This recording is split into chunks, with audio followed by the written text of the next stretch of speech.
नमस्कार मंडळी, स्वागत आहे तुमचं नवीन एका ब्लॉगमध्ये. कसे आहात तुम्ही सर्व? अपेक्षा करते की सर्व मस्त मजेत आणि हेल्दी असाल. तर नवीन दिवसाची छान अशी सुरुवात झाली. सर्वांना प्रथम श्री स्वामी समर्थ. तर कालच्या व्हिडिओमध्ये तुम्ही पाहिले की मी कपाट आणि ड्रेसिंग युनिट वगैरे सगळं क्लीन केलं. आज मला पूर्ण घर डीप क्लीन करायचं आहे. फॅन वगैरे सगळं ए टू झेड. पलीकडचा पोटमाळा पण भरपूर खराब झाला आहे. सगळं मी डीप क्लीन करणार आहे आजच्या व्हिडिओमध्ये. त्यामुळे व्हिडिओ शेवटपर्यंत नक्की पहा. आणि पार्सल पण आले आहे, तर पण आता पार्सलचा उद्या व्हिडिओ येईल. पार्सल सगळे अनबॉक्सिंग एकदाच करेल, त्यामुळे मग कसं म्हणजे सगळे पार्सल आले आहेत, पण मी अर्धे फक्त काढून पाहिले आहेत की कसे आहेत काय. बाकी सगळं उद्याच्या व्हिडिओमध्ये मला पाहायला मिळेल. चला मग आता सुरुवात करूया. पहिल्यांदा मी आता आहे ना सँडविच बनत आहे. सँडविच झालं पहिले पोटोबा नंतर विठोबा. कालच्या व्हिडिओमध्ये पण तसंच केलं. तर आता पहिला पोटोबा करते आणि नंतर मग कामावरूया. तर इथं मी सँडविच बनवलं आहे, कारण पहिल्यांदा आपलं पोटोबा महत्त्वाचं आहे, नंतर मग आपलं काम वगैरे दुसरी प्रायोरिटी. पहिल्यांदा माझं खाणं. मला दिवसभरात असं सारखं माझं तोंड चालूच असते, कारण मला खायला खूप जास्त आवडतं आणि म्हणजे लागतंच खायला मला. तर इथे ब्रेड होते, मग ब्रेडचं छान असं सँडविच केलं, सगळं मिक्स केलं त्यामध्ये. आणि आता तुम्हाला मी सांगत आहे की पहिल्यांदा मी किचनपासून सुरुवात करणार आहे, त्याच्यानंतर बेडरूम आणि त्याच्यानंतर हॉल. तर आहे ना अनु गेली होती स्कूलला. मग अनु यायच्या आतमध्ये मला आवरायचं होतं, पण इतकी मोठी स्टोरी नाही. म्हणजे मला वाटलं की होईन 1 तासामध्ये, पण मला 4 तास फक्त किचनलाच लागले. म्हणजे अक्षरशः मी 10 वाजल्यापासून आवरत होते, ते मला वाटतं 1 का 2 वाजता, माझं 3 वाजता 5-6 तास तर मला किचनलाच लागले. तर नाही तर बॉक्स वगैरे कोलॅबरेशनचे प्रोडक्ट इतके येतात, म्हणजे प्रोडक्ट पण त्याचा यूज एवढा होत नाही. मग ते बॉक्स वगैरे सगळे असे वरती ठेवून दिले. तर जे काही असून पार्सलचे वगैरे सगळे बॉक्स ठेवून दिले आहेत. जाळ्या पण थोड्याफार झाळ्या होत्या. मला वाटते मी नवरात्रात का नाही, दिवाळी येऊन आल्याच्या नंतर आवरलं होतं सगळं. त्याच्यानंतर आवरलंच नाही आहे, म्हणजे जाळ्या वगैरे बाकी सगळं खालचं तर आपण क्लीन करतोच. पहिलं चॉकलेट खाल्ली, कारण तोंडामध्ये काहीतरी असलं ना, म्हणजे तुम्हाला असं सांगितलं की मला खायला भरपूर लागतं, म्हणजे सारखं माझं तोंड चालूच असते. त्यामुळे चॉकलेट वगैरे इथं आणून ठेवले आहे. तर चॉकलेट पहिल्यांदा तोंडात टाकली आणि नंतर म्हणली इथालचं वरचं आपण क्लीन करूया. हे डब्बे जे दिसतात आहे ना, म्हणजे जे बरण्या वगैरे माझ्या, तर ते कालच्या दिवशी सगळी ग्रोसरी वगैरे मी काढून ठेवली आहे सगळ्या बरण्यांमध्ये. त्यामुळे फुल भरली आहेत. आणि इकडच्या साईडचं जे आहे ना, ते म्हणलं चला आता आवरूया आपण, कारण ते थोडंसं खराब दिसत होतं. म्हणजे चांगलंच दिसतंय ते, पण मला माझे डोळे आता इतके हे झालेत ना की मला जिथं बघावं तिथं खराब कचराच दिसतो नुसता. त्यामुळे मी आता तिथं छान असं साफ करत आहे. फ्रीजवरचं पण भरपूर खराब झालं होतं, त्यामुळे मग तसं कालच्या दिवशी आवरलं होतं बरं का. पण काय आता आपल्या मनाला समाधान, शेवटी तिथं हात फिरवलं तरी पण आपल्याला साफ केल्यासारखं वाटतं. नंतर फ्रीज पहिल्यांदा बंद केला, नंतर म्हणलं चला आता फ्रीज क्लीन करूया. बघू शकता तुम्ही, माझा फ्रीज अजिबात खराब नाही आहे, पण मला कुठून दिसला काय माहिती, मला पूर्ण ते घासून काढावं वाटलं. स्टार्टिंगला मी ठरवलं होतं चल वरच्यावर आपण पुसून घेऊया, पण वरच्यावर पुसायला लागल्यानंतर खालचा कप्पा, मग म्हणलं चला हे आपण बाहेर काढूया, नंतर इथलचं पुसूया, त्याच्यानंतर खालचा कप्पा, चला म्हणलं हे बाहेर काढूया. मग असं करत करत सगळं फ्रीज रिकामा केला आणि त्याच्यानंतर छान असा पुसून घेतला. डीप क्लीन काय केला नाही, कारण आता गावाला जायचं आहे, म्हणजे 2 महिन्यानंतर किंवा 1 महिन्यानंतर की फार तर फार. तर त्याच्यानंतर मग जाताना मी पूर्ण डीप क्लीन करून जाते. तुम्हाला तर माहितीच आहे, जे आपले जुने सबस्क्रायबर आहेत त्यांना तर माहितीच आहे की मी पूर्ण डीप म्हणजे फ्रीज आहे ना क्लीन करून जाते, पूर्ण मोकळा करून जाते, बंद पण करून जाते. त्याच्यानंतर आणि भांडे पण भरून जाते, कारण आम्ही 2 महिने गावाला असतो. त्यामुळे मग इकडे येऊच तर इतकी हालत बेकार असते ना रूमची आणि भांड्यांची, फ्रीजची. त्यामुळे मी पूर्ण हे क्लीन करून जाते. तर इथे छान असा माझा फ्रीज पण क्लीन झाला आहे ऑलमोस्ट. इकडच्या साईडचं पण सगळं काढलं बाकीचं, आणि इकडच्या साईडचं पण फ्रीज हा छान असा क्लीन केला. आणि मी पूर्ण तुम्हाला दाखवलं नाही बरं का ह्या व्हिडिओमध्ये, किंवा प्रत्येकच भाग पूर्ण दाखवलं नाही. मी पहिल्यांदा कॅमेरा बंद केला आणि त्याच्यानंतर मला सुचतं थोडंसं, कारण आता आहे ना स्टोरेज पण जास्तीत जास्त फुल होतं. त्यामुळे मी ना थोडं शूट करायचं ट्राय करते ना. असं छान असं क्लीन झालं आहे. मग अशी जागा खूप कमी होती ना, आता जागा खूप जास्त आहे, त्यामुळे अजून पण भरपूर असं काही बसू शकतं फ्रीजमध्ये. आणि आता बड्डेचं सामान भरपूर असं फ्रीजमध्येच असते आपल्याला, त्यामुळे फ्रीजमध्ये ते स्टोअर करायला मला इझी पडेल, कारण जास्त जागा आहे माझ्याकडे आता. नंतर बाहेरून पण फ्रीज थोडासा खराब झाला होता. 2 आठवड्यातून आपला हात तर पडतो तिथं, पण डीप म्हणजे असं ओल्या फडकाने वगैरे, ओलं फडकं ते त्याला लावायचं नसतंच, पण मी ओल्या फडक्याशिवाय ते निघतच नाही, त्यामुळे मी मोकार ओल्या फडक्याने हे करते. एकदा तर मी घासायला काढले होतं, पण माझे मिस्टर म्हणले घासू बिसू नको, तू फक्त ओल्या फडकाने पुसू शकतेस.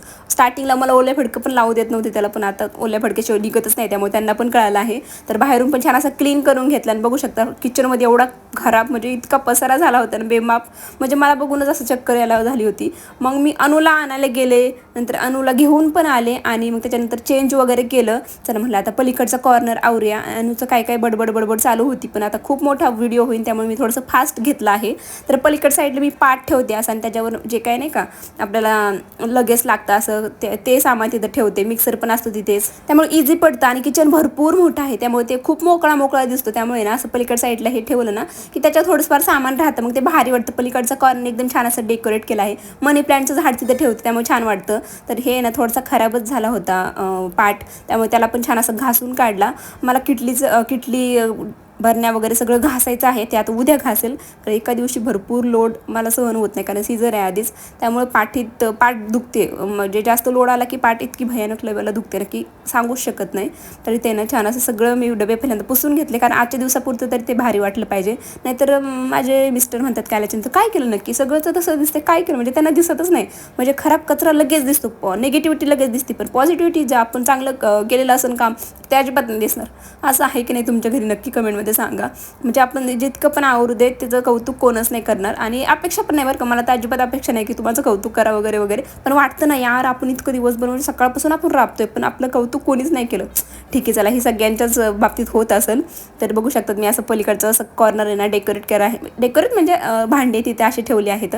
मागे चॉपिंग बोर्ड वगैरे ठेवते आणि छान म्हणजे भारी वाटतं. तो जो मिक्सर ठेवला आहे ना, तर तो मी खाली ठेवत होते आधी, पण म्हणलं की पाटावर तशी जागा भरपूर आहे त्यामुळे पाटावर ठेवूया, कारण मग खालची जागा सगळी मोकळी ना, भारी वाटतं मोकळं पण किचन. तरी ना असं छान असं डेकोरेट केलं. जे छोटं मोठं होतं थोडं राहिलेलं ते सगळं असं छोट्या बरण्यांमध्ये ठेवलं, आणि पलीकडचा किचन वाटा वगैरे छान असं क्लीन केला. चला वरचं किचन वाटा क्लीन करण्याच्या आधी म्हणलं चला खालचे डबे वगैरे सगळे पुसून घेऊया, कारण धुणं घासणं हे तर माझ्या बसचं काम नाही आहे, कारण एकदाच एवढं लोड अजिबात नाही घेत मी. त्यामुळे फक्त सगळं पुसून काढलं छान असं ओल्या कापडाने, आणि त्याच्यानंतर मग सुक्या कापडाने पुसलं की त्यानं सारखं म्हणजे घासल्याचीच त्याला कदर येते. कारण थोडंसं आहे ना, जे ओलं कापड करतो ना ते थोडंसं डिशवॉशर घ्यायचं म्हणजे त्याच्यामध्ये, तर एकदम क्लीन असं निघतं. म्हणजे तुम्ही पण एकदा ट्राय करा, आणि नंतर फक्त सुक्या कापडाने त्याला पुसायचं. तुम्ही म्हणता एवढं करूच तर त्याला घासलेलं बरं ना, पण घासल्याच्या नंतर त्याला सुकायला आपल्याला अख्खा दिवस द्यावा लागतो. त्याच्यावर म्हणजे ओले जर असेल तर आपण ठेवलं तर मग ते खराब होतं आतमधलं धान्य, काही पण असू द्या. त्यामुळे जर मी जर असं केलं ना की ओल्या कपड्यामध्ये डिशवॉशर थोडंसं टाकायचं, ते छान पुसून घेतलं, परत सुक्या कापडाने ते पुसायचं, त्यामुळे एकदम छान असे क्लीन निघतात आपले भांडे, काही म्हणा तुम्ही. तरी ते पण छान असं क्लीन. इकडची भांडी ना कालच्या मॉर्निंगलाच मी सगळे आवरून ठेवली आहे, त्यामुळे तुम्हाला चांगले टापटीप दिसत आहे. पण आता थोडं जे म्हणलं की आपला म्हणजे आवरायला लागलं ना की आपलं कुठालचं आवरून कुठालचं नाही असं होतं आपल्याला, त्यामुळे थोडंफार तिथालचं आवरत आहे मी आता. इकडचं पण छान असं क्लीन. अक्षरशः तुम्ही पाहू शकता घड्याळ 3 वाजले आहेत मला, म्हणजे सकाळपासून मी जायच्या आधीपासून आवरायला लागले आहे, आणि एवढा सगळा कचरा माझा फायनली निघला आहे. फक्त किचनचा, अजून हॉल बेडरूम सगळं बाकी आहे. टॉयलेट बाथरूम पण बाकी आहे. एक बाथरूम मला पूर्ण वरच्या स्टाईल सगळं घासायचं आहे, आणि किचनचं प्रॉपर सगळं नाही झालं. किचनचं मला वरच्या फरशा वगैरे सगळं घासायचं आहे, ते आता उद्या मी करणार. फक्त वरचं काय केलं आहे बघू शकता, पोटमाळा वगैरे सगळं साफ आहे. हा लास्ट लुक माझा किचनचा कसा वाटतं नक्की सांगा. तर अजून बऱ्यापैकी 2 दिवसात खराब होणार आहे, पण चला म्हणलं करूया. आपण वरच्यावर करू शकतो, पण एकदम डीप क्लीन आहे ना, हे आधीच 4-5 दिवस आधी करावं लागतं. 2 तारखेला अनुचा बड्डे होता. आता तर हा व्लॉग उशिराच आला आहे. तर एकदा किचन वगैरे सगळं साफ झालं माझं. आता मला वाटलं की इकडे 1-2 तासात होऊन जाईल, तर इकडे पण मला भरपूर वेळ लागला, कारण जाळी भरपूर म्हणजे एवढी पण नव्हती जाळी झाली, पण फॅन खराब झाला होता. पण फॅनला हात नाही माझा पोचत, त्यामुळे मी कंटाळाच करते थोडंसं. मग झाडूनच थोडंसं असं मारलं, आणि त्याच्यानंतर मग म्हणलं की ओल्या कापडाने आपण पुसूया, त्यामुळे निघेल. आणि याच्यावर पण तुम्ही पाहिली ना आता किती धूळ होती, म्हणजे वरच्यावर इतकी धूळ येते ना, आणि इकडे शेजारी बांधकाम चालू आहे त्यामुळे इतकी धूळ येते ना मापाच्या बाहेर. आणि खिडक्या मला अजिबात बंद वगैरे आवडत नाही, मी प्रॉपर म्हणजे पूर्ण उघडं ठेवते. मला अजिबातच अंधारात वगैरे आवडत नाही. ते गावाकडे राहायची सवय झाली आहे, त्यामुळे कदाचित माझे मिस्टर आले की सगळे काचा बंद करणार, खिडक्या बंद करणार, दरवाजा बंद करणार, निवांत आतमध्ये अंधार करून बसणार. पण मला अजिबात अंधार आवडते. मी मग हॉलमध्ये येते, हॉलमधलं सगळं उघडं करून ठेवते, आणि त्याच्यानंतर तिथं बसते.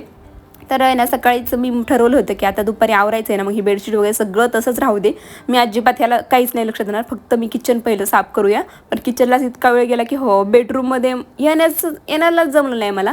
त्यामुळे मग आता बेडरूम पण छान असं क्लीन करते. इकडच्या साईडला मेकअपचा आरसा आहे, तो मग छान असं मी इथे आता पुसून वगैरे घेतला. सगळं फर्निचर बेड पण मी सगळा पुसून घेतला. आणि बाहेर कपडे तर तुम्ही पाहताय ना किती कपडे आहेत, म्हणजे इतके कपडे झाले होते ना, काल मी धुतले होते. पायपुसण्या वगैरे सगळे टू झेड पायपुसण्या काल मी धुतल्या होत्या, त्यामुळे म्हणलं की 2 2-3 दिवसात त्या वाळून जातील. त्यामुळे आणि गॅलरीमध्ये तर इतकी म्हणजे जाळे इतके झाले होते ना, म्हणजे मी पाहत होते त्यांना रोज, पण चला म्हटलं आज करू, उद्या करू, आज करू, याच्यावर ढकलून गेलं. आणि हे ग्रिल वगैरे पण खराब झालं होतं. मग A to Z सगळं ग्रिल वगैरे छान असं पुसलं. असं डीप क्लीन आहे ना, मला वाटते 6 महिन्यात किंवा झालंच पाहिजे असं. म्हणजे आपण करतो घर, पण हे गॅलरी वगैरेकडे मी लक्ष देत नाही जास्त. पण मला ना असं बाद असलं खराब वगैरे आवडत नाही. त्यामुळे मी आता मनावर घेतलं आणि सगळं छान असं क्लीन केलं. आणि इकडची फरशी पण वरची नाही का झाडांचं पाणी वगैरे खाली तर नाही जास्त येत, पण पलीकडून धूळच जास्त येते. त्यामुळे ती सगळी धूळ ना त्या फरशीवर वगैरे होती. मग ती पण एकदा क्लीन केली ना की ती भारी राहते, म्हणजे छान दिसते. बघू शकतो आता चेहरा पण माझा त्याच्यावर दिसत आहे, इतकं छान क्लीन केलं आहे मी. तर गॅलरी हे मेन आपलं आहे. पलीकडे तुम्ही पाहू शकता बांबू वगैरे उभा केले आहेत, म्हणजे पलीकडचं बिल्डिंगचं काम चालू आहे. त्यामुळे मग तिकडची धूळ सगळी येते इकडं. तर गॅलरीमध्ये पण एवढा सगळा कचरा निघला आहे, बघू शकता तुम्ही. ते पाटी वगैरे आणूच्या इतक्या पाट्या, म्हणजे इतकं सामान झालं आहे ना आमचं इकडे, की जाताना आम्हाला आता मोठा टेम्पो करावा लागेल इथून कुठं जायचं असलं तर. नंतर तिकडचं गॅलरी झाली, बेडरूम झाला. आता इकडच्या हॉलमध्ये आले. हॉलचे पण समोर गॅलरी आहे. मग ती गॅलरी आणि हॉल एवढंच राहिलं आहे माझं. ही आमची फ्रेम, त्याला पण छान अशी वॉश केली, म्हणजे गोल्या फडक्याने पुसली. आणि मग हे टेबल वगैरे याला पण आणू ना तिथंच पीठ मळते, पीठ म्हणजे ती काय काय करत असते तिथं, त्यामुळे ते एकदम चिकट झालं होतं. त्यामुळे ते पण छान असं क्लीन केलं. आणि मागं ना भिंतीला थोडंसं असं रॅश पडला आहे, कसं काय माहिती. आणू तर अजिबात नाही पेन वगैरे तिचे काहीच नसते पेन वगैरे. म्हणजे आमची भिंत बघाल ना की अजिबात कुठं पेनाने लिहिलं नाही का काय नाही. पेन्सिलने कुठं लिहिलं होतं, पण ते खोडलं बरं खोडतं लगेच. पण मागं असं काहीतरी काळा डाग पडला आहे. मग त्याला पण छान असं पुसून घेतलं, निघलं बरं का ते पण. वरचे गणपतीचे वगैरे फोटो पण पुसून घेतले आणि इकडे आले. मग आता कपाट पण छान असं पुसून घ्यायला लागले आहे. कपाटावर ते बटरफ्लाय दिसत आहे ना, तर ते मी घेतलं होतं स्टिक, पण ते स्टिकर तर ते पण आपण इकडं भाड्याच्या रूममध्ये भिंतीला नाही लावू शकत. त्यामुळे मी ना इथं ह्याला लावून घेतलं की तिथे छान पण दिसते आणि थोडंसं वेगळं पण वाटते कपाट. त्यामुळे तिथंच लावलं. त्यामुळे ते आपल्यासोबत पण जाईल. इथं लावल्याच्यानंतर कसं म्हणजे ते आपलं घर नाही आहे स्वतःचं, त्यामुळे इथं काय लावलं नाही मी. तर कपाट पण कालच्या दिवशी आवरलं होतं, तेच तुम्हाला ओपन करून दाखवते की अजून जसं तसं आहे. 2 दिवस झालं त्याला. तर आहे ना, मग आता झाडून घ्यायला लास्ट आपलं असतं झाडून, आणि त्याच्यानंतर पोछा. आता मी पाय पुसणे वगैरे सगळं धुतलं आहे. त्यामुळे इथे ना कापड वगैरे टाकले होते आणि अनुची सायकल काय आतमध्येच होती. लास्ट लुक बघा तुम्ही. सगळं झाडून घेतल्याच्या नंतर कसं दिसतंय माझं घर, एकदम भारी. आणि बाहेरची गॅलरी पण एकदम छान अशी साफ करून घेतली. नंतर इकडे आले बाथरूमच्या इथे. इकडचे भांड्याच्या रॅकच्या साईडला आहे ना इथे बेसिंग आहे. मग ते बेसिंग पण छान असं घासून घेतलं. आणि पलीकडे ना सगळी एक स्टाईल आहे, म्हणजे फरशी बसवली आहे. मग ती पण आहे ना अधूनमधून मला पुसावी लागते, कारण त्याच्यावर लगेच असं हे दिसतात, कारण धुळीचे वगैरे कण असे छोटे छोटे दिसतात. मग ती पण छान अशी ओल्या कापडाने पुसून घेतली. आणि इकडच्या साईडची राहिली आहे ती पण आता उद्याच्या दिवशी पुसून घेते. आजच्या दिवशी बास. आता झाडून वगैरे घेतल्याच्या नंतर परत मला झाडून घ्यावं लागलं, कारण पाय वगैरे घाण असतात ना आपले. तर मग पुसून घेतलं छान असं. बाहेर जायचं होतं आम्हाला, थोडंसं काम होतं काय ते तुम्हाला पुढं सांगतेच. मग त्यासाठी मग माझं इथं फास्ट काम करणं चालू आहे. किचनचं छान असं पुसून घेतलं. पहिल्यांदा मी स्टार्टिंग ही किचनपासून करते, कारण किचन थोडंसं आपलं खराब असतं. मग हॉल आणि बेडरूम आणि मग बाहेरच्या गॅलऱ्या आणि बाहेरचं पण मला पुसून घ्यायचं होतं. मग ते पण पुसून घेतलं. आणि लास्ट हा लुक माझं कसं दिसतं घर हे नक्की सांगा कमेंटमध्ये. जर का तुम्हाला थोडं जरी हेल्पफुल वाटला माझा व्हिडिओ किंवा क्लिनिंग माझी आवडली असेल तर प्लीज व्हिडिओला एक लाईक करा. तुम्ही लाईक करत नाही, प्लीज व्हिडिओला एक लाईक करा. दोन्ही पण गॅलऱ्या छान अशा पुसून घेतल्या आहेत मी, छान अशा आवरून घेतल्या आहेत. जाळा वगैरे सगळं गेलं आहे. अनुचा बड्डे आता एकदम जोरदार होईल. एवढा मोठा का नाही करायचा, ह्यावेळेचा बड्डे छोटाच करायचा आहे. पण तेच नाही का आपलं हे असतं की सगळं घरातलं आवरलं म्हणजे एकदम पॉझिटिव्ह वाटेल आपल्याला. तर इथे संध्याकाळी फक्त भात आणि मुगीची भाजी केली होती. मग संध्याकाळी बाहेर जायचं होतं मला, तर म्हणलंच मी मग प्रिपरेशन करून ठेवलं आधीच.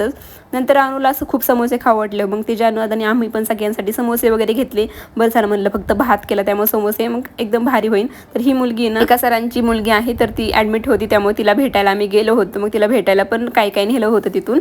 तर मग आता घरी आलो. छान असं समोसा आणून कचोरी आणि आम्ही सगळ्यांनी समोसा खाल्ला, एन्जॉय केला. चला मग आजचा ह्या छान समोसेसोबत आजचा व्हिडिओ मी इथेच एंड करते. प्लीज व्हिडिओला एक लाईक नक्की करा, चॅनलला सबस्क्राईब करा. भेटू मग उद्याच्या अशाच इंटरेस्टिंग व्हिडिओमध्ये. तोपर्यंत स्वतःची काळजी घ्या. बाय.